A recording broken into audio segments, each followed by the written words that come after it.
Hello everyone, welcome back to my channel. For today's video, we are working in my 6x8 family album. And I think I counted maybe six pages prepped. So I might slice this up into two videos, 3 and 3. Because I've gone through, this is my first volume of doing 6x8 storytelling. And so I've gone through all the pages and found what I consider just like blanks. Meaning, because most of the time I do a double page spread, meaning left and right side.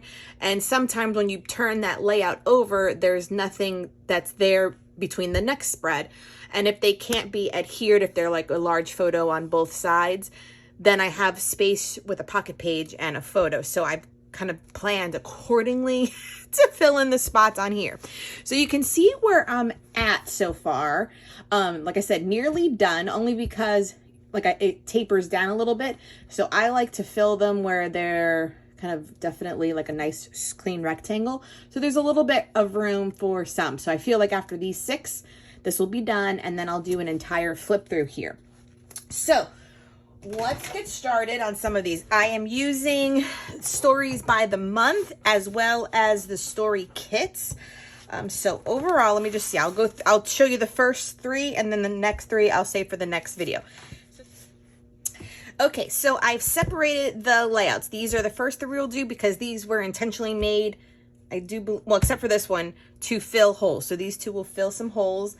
The next, these other ones I have here were single page layouts, and then this one was a brand new double because it was introducing a new page. So for instance, I know that this one here will be going after a fun stories by the month page I have in here. Pardon me while I flip to it. Okay. So this one was a reel on my channel.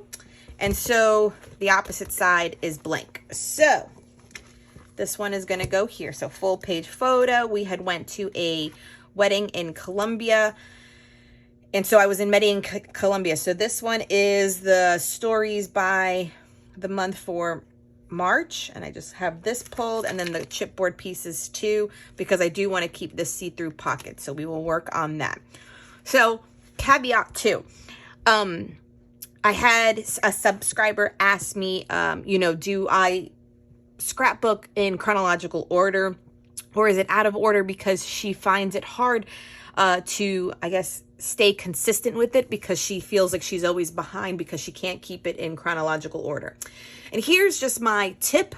It's just the way I approach it. For the most part, this has been chronological. The first layout in here was May 2022, and I've added to it through my videos, and you've seen most of them are all on YouTube videos. And for the most part, it is in chronological order.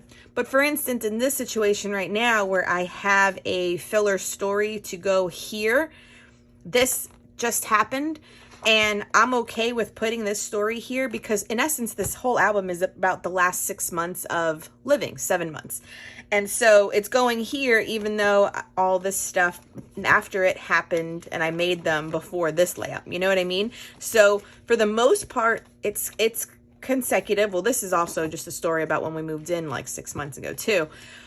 So I don't get hung up on the exact date of it, but like I said, this is just current stuff. So for the most part, it is chronological, but I am not going to get hung up on putting a wedding that happened, 2 weekends ago in the middle of it. In essence, it's the same year to me. So if that helps at all, that's just my approach to it. And yeah. So similarly here, I have this one to do, and I know I have the intention, because I pulled it already, the back of this photo, which was that Mother's Day photo. So this one I did recently. This is Mother's Day of 2020. So technically the date of this photo should have been like the second layout, because the first one is in May 2022 as well, and this is Mother's Day. But I only just documented this this was my last video. So it doesn't bother me. It's still just current. Vale is around 4.5, and we kind of continue going. So this one goes here. So when I have turned here, this is the hole. So we're going to be using the XOXO for this side. So this one's going to go here. And I have these cards pulled, the wood veneer, and then these chipboards. for that. So we'll be making that one. And then this one is using the current Make Story kit, and I am totally scrap lifting the lovely Morgan Beal. I honestly, she didn't make a process video, so I'm not exactly sure how she did it, but I am doing my take on it. So I have my photos ready to go. I'm going to cut them into tags, the same size, so some of it will get chopped, but that's okay. We are using one of the rubber pieces and then the 3x8. And I actually have this pattern paper in my collection, and it's nearly a match for this. So we are using this as the base, but if I need more, I found this grid one. So this grid one is a Bo Bunny. This is at Joann's. I know I got this Beautiful Things flower patch. And then this one is a Sun Chaser by Heidi Swapp. This one's Sweet Thing. So we're going to use that, this, and this for that. Okay, let's get started. So let's get started. We will work with the XOXO collection first with this picture from Valentine's Day with me and Valentina. I took this lovely photo in the park that we always go to, and I brought my tripod. And I set a timer. This is the only way I get myself into photos sometimes, I swear. The life of a mom, right? So I love the big XO on the 4x6, and I put one of those canvas words on it, so hugs and kisses. And I left it put on the card right now, but I think when it's in the album, I want that canvas piece on the outside of the page protector. But it gets it hard to photograph, so I will do that kind of like the last step. So then with the nested hearts, this is what I envision is just like this cluster of them on the one side of the page dominating it. And you see it takes me a while to find the right configuration where they kind of fit. I also cut out that one heart from a journaling card from 3x4, and it says you and me. And then it's a complete one set of the nested hearts. I do have 2 sets of these came in the collection. And then that wood veneer with XO, I do make it work. There's one in like a peach, a pink, and a red. I do believe I used 2 of them. I cannot remember. What I also got creative was putting some of these hearts on the inside part of the rings. You can see that some of them circle some of the ring hoops, which gave it the ability to kind of line up really close to the edge. So I thought that was a nice little trick in order for them to be there.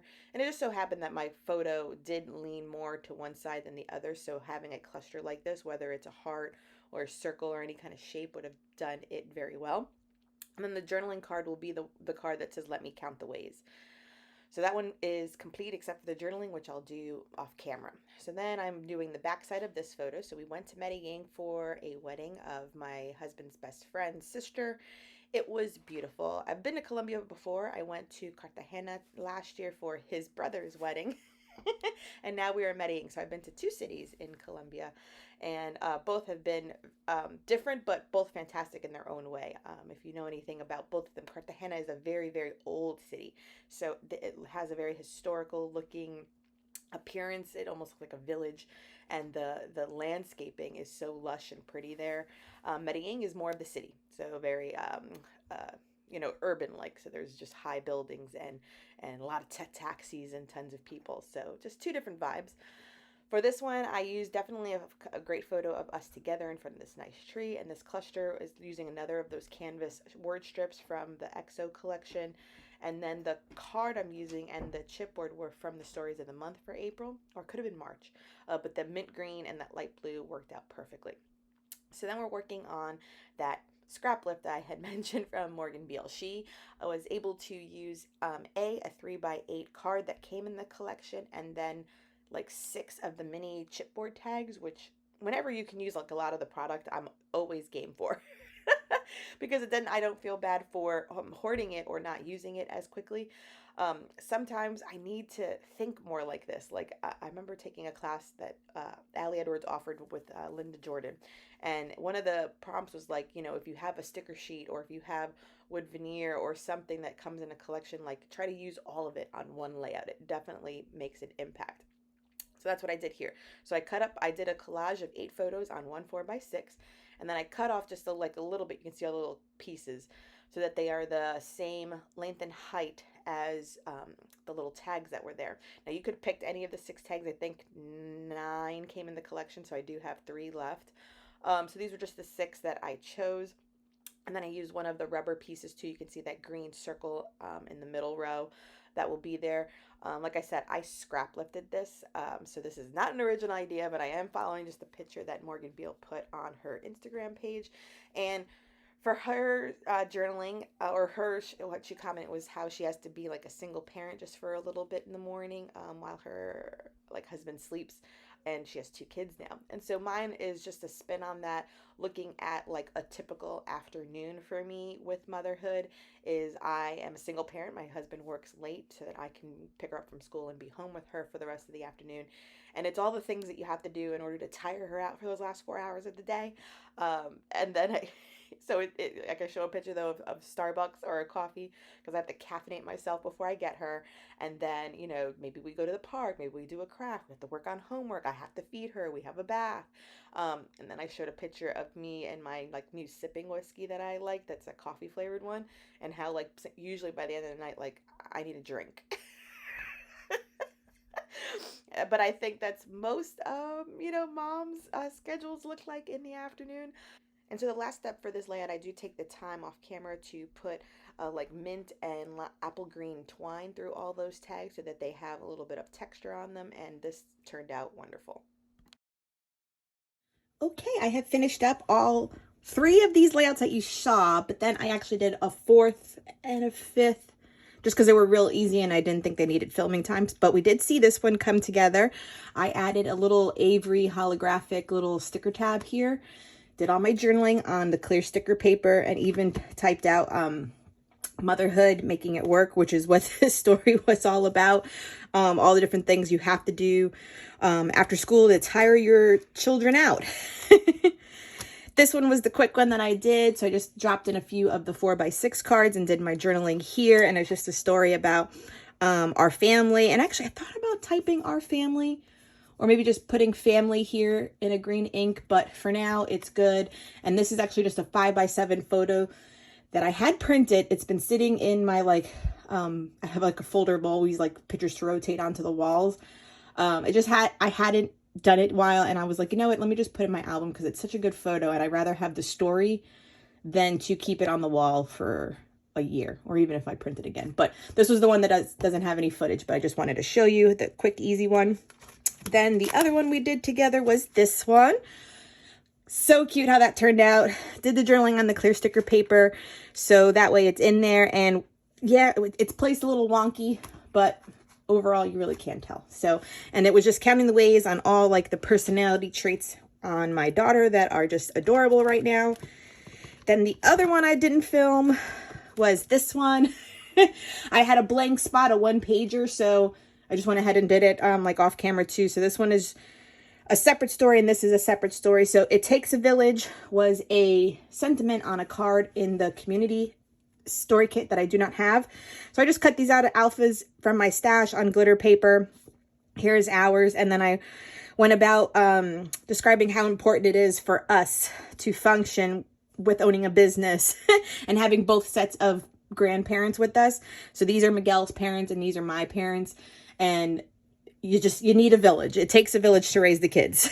So that's a 1-page one that I didn't film, just wanted to show you. And then this was the first one we worked on together here. I ended up putting that cluster in the top corner and did my journaling for the tags in a really small font, just so I can get every detail I wanted about going to Colombia for this wedding. And I like the see-through pocket. I need to remember to do this more often with the transparency, because you can see the gold stars on both sides, which is really cool. All right, that wraps up the 3 layouts I showed you, but 2 more that were just kind of done while off, not shooting or filming, that filled up the space. So I think once I did this one though, I created a spot for one more layout that I can do because I don't want to leave this blank. So maybe after I do something here, I will be done with this one, and I might not do anything because that's kind of pretty to leave. And because, like I said, I wanted to get it to a certain thickness. Yeah. So maybe 1 or 2 more layouts, and we will call this one done. And I'll do a flip through of this one. Thank you so much as always, for joining me. Please subscribe if you haven't done so. Give this video a thumbs up, and until next time, everyone, bye.